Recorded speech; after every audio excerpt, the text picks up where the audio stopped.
First You Think is a not-for-profit ministry of the First Unitarian Church of Des Moines. Support us at ucdsm.org today.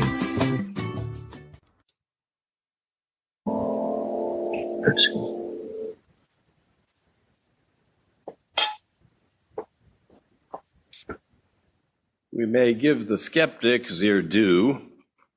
It's true. We have only a rather vague idea of when Jesus was born. We aren't sure what year it was. Scholars put the year of birth at between 4 BCE and 6 BCE, which means Christ was born 4 or 5 years before Christ. We also don't know what time of year it was. It wasn't until the year 336 that the church settled on December 25 as the date to celebrate Christ's Mass, Christmas. Before that, some traditions had it in November. Others put it in March. Basically, the early Christian community of the first 3 centuries of the Common Era simply didn't regard birthdays as very important. So they didn't bother very much to specify when it was. Whenever the birth may have happened, we have these 2 stories of Jesus' birth.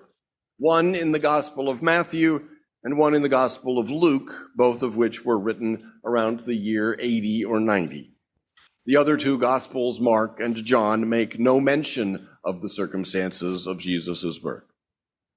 The usual story, as it lives in popular imagination today, is that Jesus was born in a stable because there was no room in the inn. But this is a misunderstanding of Luke's gospel.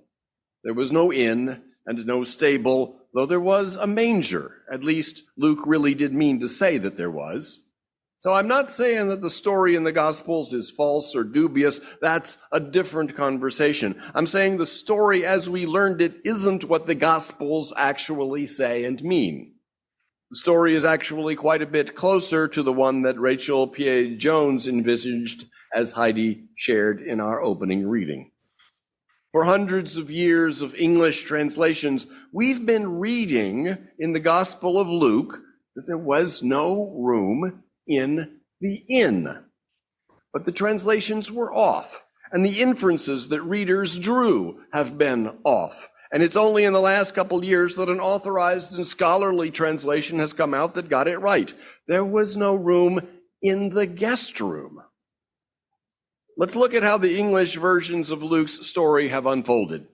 In 1611, 47 of the best Church of England scholars brought forth the King James Version of the Bible, the most influential work of English literature in English literature. Here's Luke, chapter 2, verse 7 in the 1611 King James Version. And she brought forth her firstborn son, wrapped him in swaddling clothes, and laid him in a manger because there was no room for them in the inn. That's Luke, King James Version, also known to many of us as what Linus said. No room for them in the inn.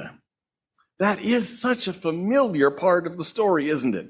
And then more than 2.5 centuries go by, and then in the 1880s, we get what was called the Revised Version. It was an authorized revision of the King James Version. The purpose of the Revised Version was to adapt the King James Version to the standards of biblical scholarship that had emerged in the 19th century.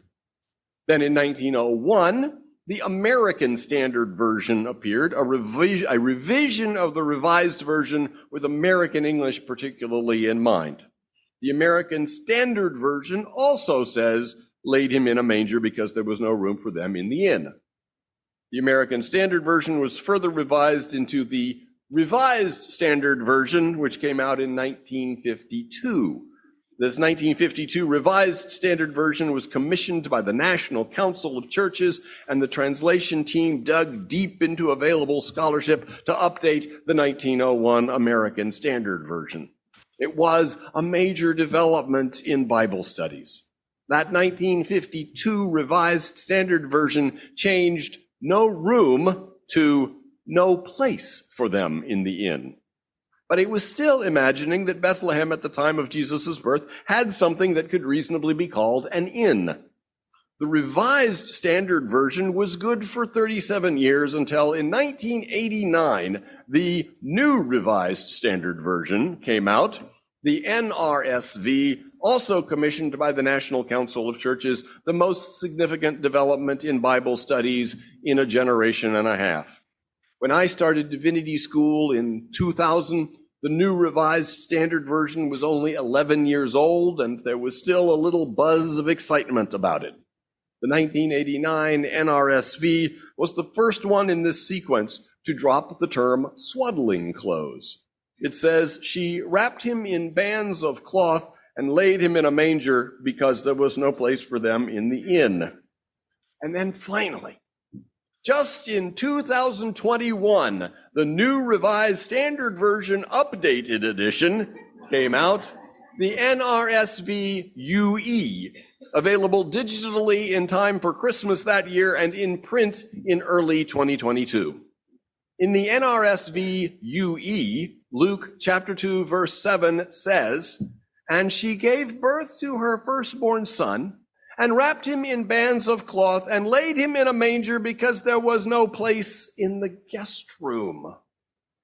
The guest room, it says.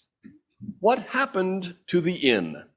Well, what happened is that what New Testament scholars such as Kenneth Bailey have been saying for years is finally now reflected in a Bible translation. Point 1. Bethlehem back then didn't have an inn. Bethlehem at the time was a small village. Best estimates put the population at about 2,000 to 3,000 people. Scholars say it did not have an inn, no place where strangers paid money for lodging. Point 2. There was no stable. None of the Gospels in any translations mentions a stable. Luke says the babe was laid in a manger, and so centuries of readers imagined that the manger must have been in a stable, but actually the manger was in a house, as we shall see. No stable. Point 3. Matthew says, switching to the other Gospel, Matthew says Jesus was in a house. The Matthew story tells about the Magi bringing gifts. Here's the King James Version. "Lo, the star which they saw in the east went before them till it came and stood over where the young child was. When they saw the star, they rejoiced with exceeding great joy. And when they were come into the house, they saw the young child with Mary, his mother, and fell down and worshipped him." In Matthew, the place is simply called the house. It's called that in the King James, on down to the NRSV UE and all the versions in between. It's called a house because a house is what it would have been, not a stable or a barn. Matthew makes no mention of an inn at all, full or otherwise, and no mention of a manger. 1, Bethlehem didn't have an inn. 2, no version in any translation mentions a stable. And 3, Matthew says it was a house. So that gets us to 4. The Greek word for inn appears only in Luke. It appears twice in English versions of Luke, well, up until 2021, and now it appears only once. The remaining place that the word for inn appears is not in Luke's nativity story. You may remember it from the parable of the Good Samaritan, who helps a man injured by the road and takes him to an inn. But in the Samaritan story, the Greek word translated as inn is pandocheon. That's the Greek for a commercial inn. But in the nativity story, the word Luke uses is kataluma, and a kataluma is not a pandocheon. I don't know what those 47 scholars were thinking in 1611 when they created the King James Version, but the Greek words kataluma and pandocheon refer to very different things. Kataluma also appears toward the end of the Gospel of Mark, and there even the King James Version renders it as guest chamber.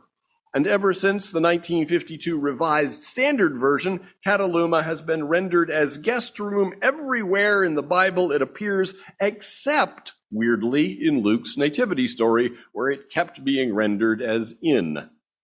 But now that the NRSV UE has finally rendered kataluma as guest room, what Luke chapter 2, verse 7 is saying is that Jesus was born in a private home where the guest room was already full. She gave birth to her firstborn son and wrapped him in bands of cloth and laid him in a manger because there was no place in the guest room. The guest room would quite reasonably have been full because of all the out-of-town visitors showing up, because of Caesar Augustus's order that every head of household return to his town of birth in order to be registered. So, why was a manger there? Point 5. Traditional Middle Eastern peasant homes generally had 2 rooms, a side room for guests and a main room, as handily depicted for you on the cover of your order of service. The main room, the family room, had a small space blocked off at the end for a few animals the family might have, a cow, a donkey, maybe a few sheep. The family would bring their animals into the main room at night, and during the day the animals were outside, either tied or in a pen. So if there was no room in the guest room, then Mary and Joseph would stay in the main room, where the animals were blocked off at one end, and hence where a manger would be. Luke does mention a manger, but that manger would not have been in a stable. Point 6. Mary and Joseph, coming from Nazareth, would have had relatives in Bethlehem. Every place in Israel would have had cousins or second or third cousins of Mary or Joseph or both. If they had to go to Bethlehem, they would have sought out relatives with whom to stay. That was the reality of that place and time. So point 7, no society known to us, none, would fail to help a young woman about to give birth, especially a traditional farming community. Nowhere in the world would a farm family tell a young couple, especially not one they were related to, "There's the barn, use it if you like, we can't be bothered with you." That just would not have happened. In Luke's story, shepherds come to visit the babe. Luke makes no mention of magi, just as Matthew makes no mention of shepherds. If those shepherds that Luke mentions had showed up and found a young mother with her first child in the middle of a stable, scared to death with no older women around to help her, the shepherds would have said, "This is outrageous. You come home with us. Our women will take care of you." But instead, the Gospel of Luke tells us that after showing honor to the child, the shepherds walked out, meaning that they were comfortable with how the community was taking care of their guests from Galilee. And so, point 8. The usual story has it that Jesus was born the very night that Mary arrived in Bethlehem. But the Gospel of Luke actually says that some days passed while they were there in Bethlehem before Jesus was born.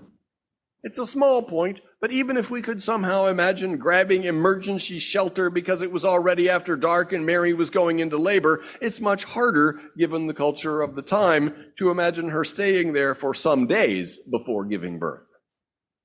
Rachel Pierre-Jones, who provided today's opening reading, goes on to imagine the story this way, quote, "Joseph, a man of courage and faith, realizes that his fiancée is in serious trouble.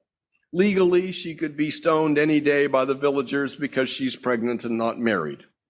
He's not required to bring Mary along to be counted in the census because she's a woman, but he decides to tie his name to hers and tie his reputation to hers, and saves her life by taking her out of the village until the baby is born and emotions can simmer down.